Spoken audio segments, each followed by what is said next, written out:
This piece, Oriental Poppies by George O'Keeffe, done in 1927, oil on canvas. Here's a quote from Preble's Art Forms. George O'Keeffe responds to nature's forms and said of her paintings, "Everyone has many associations with a flower, the idea of flowers. Still, in a way, no one sees a flower, really. It's so small. We haven't the time, and it takes time, like a friend takes time. If I could paint the flower exactly as I see it, no one would want to see what I see, because I would paint it small like the flower is small." So according to George O'Keeffe, what she's doing in this form is creating an image that is just this detail of a flower, yet we know it to be a flower. Let's look at this next one by George O'Keeffe, Jack in the Pulpit, number 5, George O'Keeffe. This too is a flower, but it's just a form, the form that it's taking through the lines and the color and the shapes that gives you the sense of a flower, yet we know it's not exactly a representation of a flower.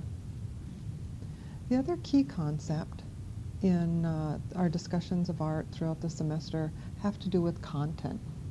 What is the meaning from what we see? What meaning do we get from what we look at? So the content is the meaning we get in looking at the work.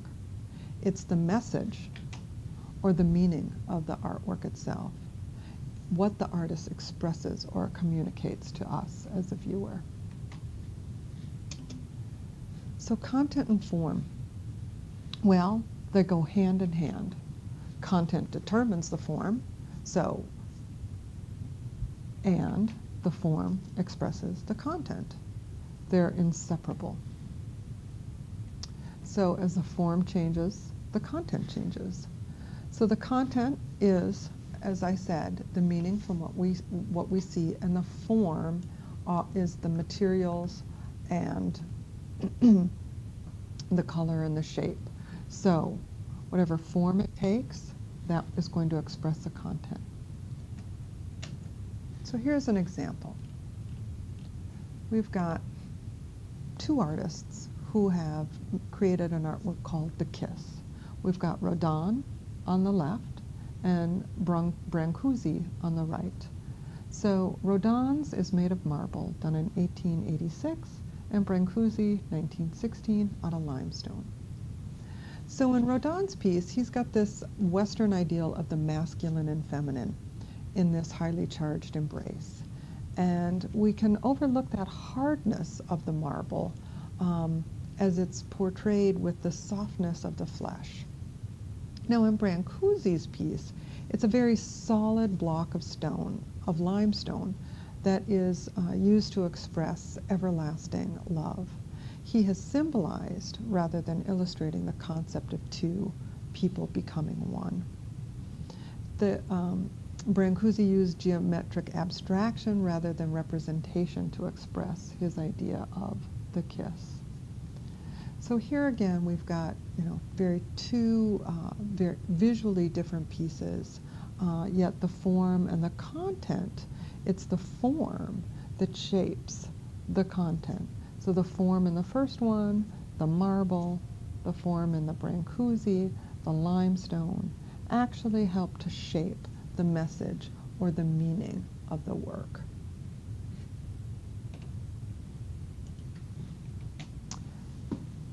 So in this piece, Alfredo Yar uses 1 million slides and a light table as well as magnifiers in 1997 as an illustration to talk about a child who saw his mother and father killed with machetes. And so it's an image of his eyes that are communicating what the piece is about.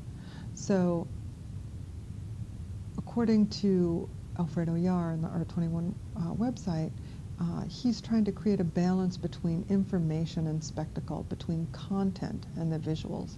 So clearly here the form informs the content. Another term that we'll come across in our conversations on art is iconography. And it's the symbolic meaning of signs, subjects, and images. And it is that symbolism has meaning rather than the obvious subject matter.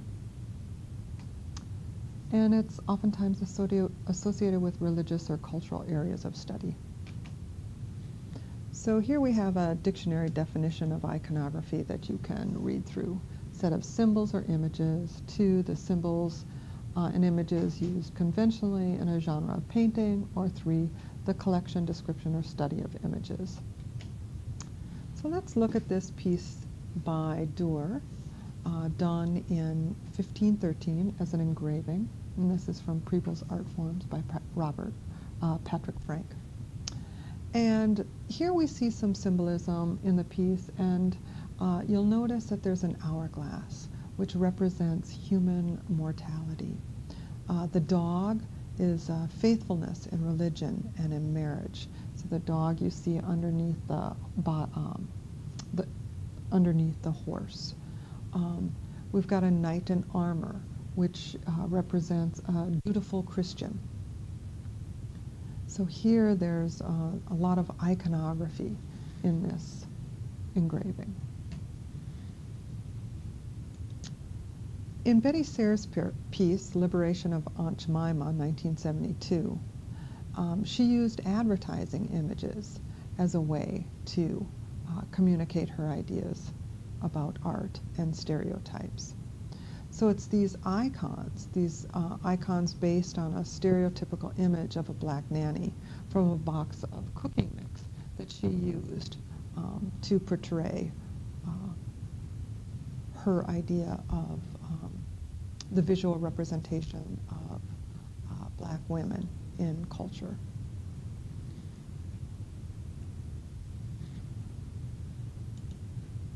Forever Free, Tommy Hilfiger, which is a piece by Michael Ray Charles, is using stereotypes as well in order to convey his message. So the Walker Art Center talks about Michael Ray Charles's work and says that there are a disproportionately high number of African American children that are poor, but this kind of representation of the Pickaninny caricature suggests that all black children are impoverished. So it's this iconography that he uses in order to convey his message.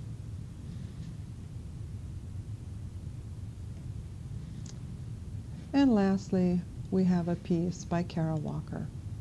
The mistress demanded a swift and dramatic and empathetic reaction, which we obliged her, by Kara Walker. And it's a projection, cut paper, and adhesive on wall. Here too, she uses stereotypes and caricatures to highlight an idea of the representation and portrayal of black people in American cultures. That concludes our lecture number 1.